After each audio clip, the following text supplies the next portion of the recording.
കർണാടകത്തിലെ ഷിരൂരിൽ മണ്ണിടിച്ചിലിൽ ലോറിയടക്കം കാണാതായ കോഴിക്കോട് സ്വദേശി അർജുനായി ഗംഗാവലി നദിയിൽ തെരച്ചിൽ തുടരുകയാണ്. പുഴയും കരയും ചേരുന്ന പ്രദേശത്താണ് 8ാം ദിവസവും തെരച്ചിൽ പുരോഗമിക്കുന്നത്.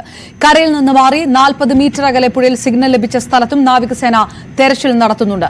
അർജുനെ കാണാതായി 8ാം ദിവസമാണെന്ന്. അതിനിടെ ഷിരൂരിൽ കാണാതായ സ്ത്രീയുടെ മൃതദേഹം ലഭിച്ചു. മൃതദേഹം ഹന്ന ഹനുമന്തപ്പ എന്ന സ്ത്രീയുടേതെന്നാണ് സംശയം. പുഴയുടെ മറുകരയിൽ വെള്ളം ഉയർന്നപ്പോഴാണ് ഇവരെ കാണാതായത്. വിവരങ്ങളുമായി ഷിരൂരിൽ നിന്ന് കെ വി ബൈജു തത്സമയം ചേരുന്നു. ഒപ്പം ന്യൂസ് ഡെസ്കിൽ നിന്ന് സുവി വിശ്വനാഥനും ചേരുന്നു. നമുക്കൊപ്പം ആദ്യം ബൈജുവിലേക്ക്. ബൈജു, 25 അടിയിലേറെ താഴ്ച ആ രീതിയിൽ നടത്തുന്ന പരിശോധന പ്രധാനമായും പുഴയിൽ ഇന്ന് ഈ മിനിറ്റ് വരെ നടത്തിയ പരിശോധനകളിൽ പ്രതീക്ഷയുടെ എന്തെങ്കിലും കണങ്ങൾ ഉണ്ടായോ? ലഭിച്ച സിഗ്നലുകൾ അതെന്താണ് പറയുന്നത്? അപർണ, നാവികസേനയുടെയും അതുപോലെ തന്നെ കരസേനയുടെയും ഒപ്പം സംസ്ഥാനത്തെ എല്ലാ സംവിധാനങ്ങളും ഉപയോഗിച്ചുള്ള തെരച്ചിൽ ഇപ്പോൾ ഊർജിതമായി തന്നെ മുന്നോട്ട് പോകുന്നു. അപ്പോഴും നിരാശ എന്നത് ഈ ലോറി കണ്ടെത്താനായിട്ടില്ല, അർജുനെ കണ്ടെത്താനായിട്ടില്ല. അതുപോലെ തന്നെ ഇവിടെ നിന്നും കാണാതായ മറ്റ് 2 പേരുണ്ട്, അവരെയും കണ്ടെത്താൻ സാധിച്ചിട്ടില്ല എന്നത് തന്നെയാണ്. പക്ഷേ പ്രതീക്ഷ പകരുന്നത് കാർവാർ MLA സതീഷ് റായുടെ വാക്കുകളാണ്. നാളെ 2 ബൂം മെഷീനുകൾ എത്തിക്കുമെന്നാണ് അദ്ദേഹം പറഞ്ഞത്.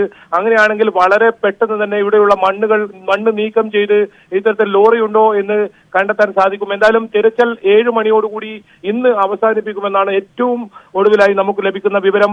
രാത്രി തിരച്ചിൽ സാധ്യമല്ല, കാരണം വലിയ തോതിൽ മണ്ണിടിച്ചൽ ഭീഷണി നിലനിൽക്കുന്നു. നമുക്കറിയാം, രാവിലെ മുതൽ തന്നെ വലിയ മഴയാണ് ഈ പ്രദേശങ്ങളിൽ. ശക്തമായ കാറ്റും മഴയും പ്രതികൂല കാലാവസ്ഥയാണ്. ഏതായാലും ഈ പ്രതികൂല കാലാവസ്ഥയിലും പുഴയിലുള്ള തിരച്ചിലിന് ഒരു കുറവും വന്നിട്ടില്ല. മുഴുവൻ സമയവും തിരച്ചിൽ ആ രീതിയിൽ തന്നെ തുടരുന്നു. കരയിലുള്ള മണ്ണ് മുഴുവൻ നീക്കം ചെയ്ത് കഴിഞ്ഞു. ഇനി പുഴയിലുള്ള മണ്ണാണ് നീക്കം ചെയ്യാനുള്ളത്. ഏതായാലും ഈ മണ്ണ് നീക്കം ചെയ്ത് പരിശോധന നടത്തുന്നതല്ലാതെ മറ്റ് വഴികൾ ഇല്ലാത്തൊരു അവസ്ഥയാണ്. അതുകൊണ്ടാണ് ഇത്തരത്തിലുള്ള 2 ബൂം മെഷീനുകൾ നാളെ രാവിലെ ഇവിടെ എത്തിക്കുന്നത്.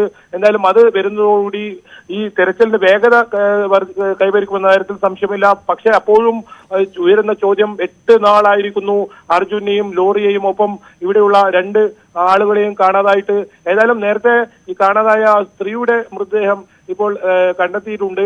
ഇനി 2 പേരുടെ കൂടി ഇത്തരത്തിൽ കാണാതായിട്ടുണ്ട്, അവരെ കൂടി കണ്ടെത്താനുണ്ട്. അർജുന് പുറമെ 2 പേരാണ് ഇത്തരത്തിൽ കാണാതായിട്ടുള്ളത്. ഏതായാലും ഈ ചായക്കടയുടെ സമീപത്തുള്ള മണ്ണാണ് ആദ്യം നീക്കം ചെയ്യുക. ഒപ്പം റഡാർ സിഗ്നൽ നേരത്തെ ലഭിച്ച ആ സ്ഥലം, അവിടെ ഇന്ന് പരിശോധന നടത്തിയതിൽ ഒന്നും കണ്ടെത്താനായിട്ടില്ല. പ്രത്യേകിച്ച് പാറ ഭാഗമൊക്കെ ഉള്ളതുകൊണ്ട് തന്നെ ഈ റഡാർ സിഗ്നലിൽ അത്തരം വസ്തുക്കൾ കാണിക്കും. പക്ഷെ അത് ലോറിയുടേതല്ല എന്ന് ഇപ്പോൾ സ്ഥിരീകരണം ലഭിച്ചിട്ടില്ലെങ്കിലും ആ പ്രദേശത്തൊന്നും കാണാനായിട്ടില്ല എന്നാണ് പറയുന്നത്. അതേസമയം മുങ്ങൽ വിദഗ്ധരുടെ പരിശോധനയും ഇന്ന് നടന്നു. ഏതായാലും പുഴയുടെ അടിത്തട്ടിൽ നിന്നും അത്തരത്തിലുള്ള വസ്തുക്കൾ ഒന്നും കണ്ടെത്തിയിട്ടില്ല എന്നതാണ് ഏറ്റവും വേദനാജനകമായ കാര്യം. കാരണം ഈ ലോറി അത്രയും വലിയൊരു ലോറി, ഒപ്പം ഇതിൽ നിരവധി മരം ഒക്കെ ഉള്ള ഒരു ലോറിയാണ്. ആ മരത്തിന്റെ അത്തരത്തിൽ വസ്തുക്കൾ ഒന്നും തന്നെ കണ്ടെത്താനായിട്ടില്ല. അങ്ങനെയാണെങ്കിൽ ഈ കരയോട് ചേർന്ന് നിൽക്കുന്ന ഭാഗത്ത് വലിയ തോതിൽ മണ്ണ് അടിഞ്ഞുകൂടിയിട്ടുണ്ട്. കാരണം ഈ കുന്ന് ഒന്നാകെ ഇടിഞ്ഞ് താഴ്ന്നതാണ് ആ ഭാഗങ്ങളിലാണ് ഇനി പരിശോധന നടത്തേണ്ടത്. അങ്ങനെയാണെങ്കിൽ നാളെ ഇത്തരത്തിൽ ആധുനിക സംവിധാനങ്ങൾ ഉപയോഗിച്ച് തെരച്ചിൽ നടത്തിയാൽ മാത്രമേ, ആ മണ്ണ് നീക്കം ചെയ്താൽ മാത്രമേ അവിടേക്ക് എത്താൻ പറ്റൂ. അത്ര ആഴത്തിൽ മണ്ണ് അവിടെ.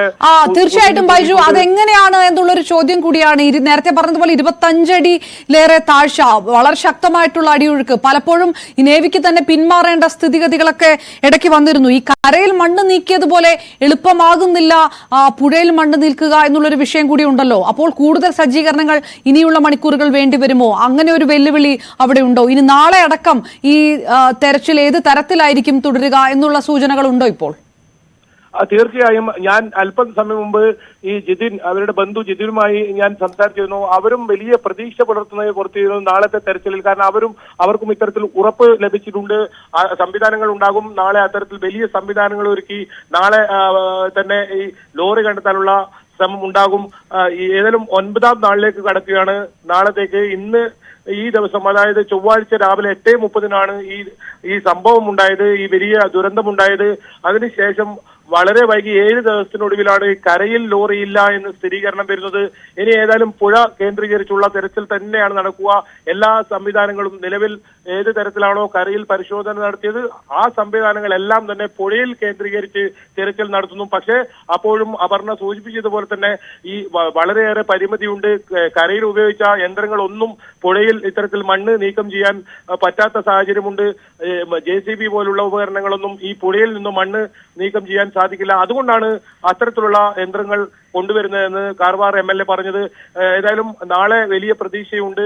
നാളെ ഈ കാര്യത്തിൽ ഒരു തീരുമാനമാകും എന്ന ഒരു പ്രതീക്ഷ ഈ അർജുന്റെ ബന്ധുവും നമ്മോട് പ്രകടിപ്പിച്ചു. ഏതായാലും നിലവിൽ ഇന്ന് ബൈജു, അതോടൊപ്പം തന്നെ ബൈജു, പുതിയ ചില വാർത്തകൾ വരുന്നത് കൂടുതൽ രക്ഷാപ്രവർത്തകർ സ്ഥലത്തേക്ക് എത്താനുള്ള ഒരു സാധ്യത ഉണ്ട് എന്നുള്ള ചില സൂചനകളൊക്കെ വരുന്നുണ്ട്. അതായത് രക്ഷാദൌത്യം കൂടുതൽ വിപുലമാക്കാൻ, അല്ലെങ്കിൽ ഈ വലിയ വെല്ലുവിളി ബൈജു പറഞ്ഞുകൊണ്ടിരിക്കുന്ന വലിയ വെല്ലുവിളി മറികടക്കാൻ അതിന് തക്കവിധം പരിശീലനം നേടിയിട്ടുള്ളവർ കൂടി എത്തിയേക്കും എന്നുള്ള ചില സൂചനകളൊക്കെ ഉണ്ട്. അങ്ങനെയുള്ള കാര്യങ്ങളൊക്കെ നമുക്ക് സ്ഥിരീകരിക്കാൻ പറ്റുമോ നാളത്തെ രക്ഷാപ്രവർത്തനവുമായി ബന്ധപ്പെട്ട്?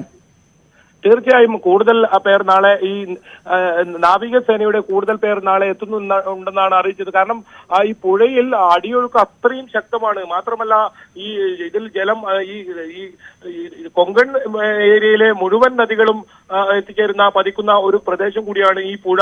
അതുകൊണ്ട് തന്നെ കൂടുതൽ ആളുകളും കൂടുതൽ യന്ത്രങ്ങളും ഉണ്ടായാൽ മാത്രമേ വളരെ വേഗത്തിൽ ഈ തെരച്ചിൽ പൂർത്തിയാക്കാൻ പറ്റൂ, ലോറി കണ്ടെത്താൻ പറ്റൂ. അങ്ങനെ ലോറി കണ്ടെത്തുകയാണെങ്കിൽ അതിനകത്ത് തന്നെ അർജുൻ ഉണ്ടാകും എന്ന ഒരു വിശ്വാസത്തിലാണ് ഈ രക്ഷാ ദൗത്യ സംഘമുള്ളത്. സൈന്യവും അത് തന്നെയാണ് നിരീക്ഷിച്ചത്. അവരുടെ കണ്ടെത്തലും അത് തന്നെയാണ്. ഏതായാലും നാളത്തോടുകൂടി ഇതിനൊരു തീരുമാനമുണ്ടാക്കാൻ കഴിയുമെന്നൊരു പ്രതീക്ഷ ഇവർ പുലർത്തുന്നുണ്ട്. ഏതായാലും 9ാം നാളിലേക്കാണ് നാളെ കടക്കുന്നത്.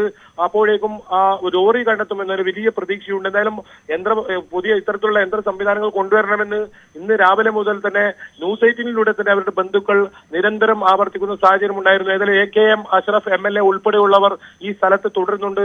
അവർ തുടർന്ന് തന്നെ ഇത്തരത്തിലുള്ള ഓരോ കാര്യങ്ങൾക്കും മുൻപന്തിയിൽ നിൽക്കുന്നുണ്ട്. കുടുംബങ്ങളുടെ ഓരോ ആവശ്യങ്ങളും അവർ ഇവിടുത്തെ ഭരണകൂടത്തെ അറിയിക്കുന്നുണ്ട്. കാർവാർ MLA-യുടെ പിന്തുണയുണ്ട്. ഏതായാലും കാർവാർ MLA ആണ് ഇക്കാര്യത്തിൽ നേരത്തെ ഒരു സ്ഥിരീകരണം നൽകിയത്. എന്തായാലും യന്ത്ര സംവിധാനങ്ങൾ നാളെ ഉണ്ടാകും എന്ന് അദ്ദേഹം ഉറപ്പ് നൽകി.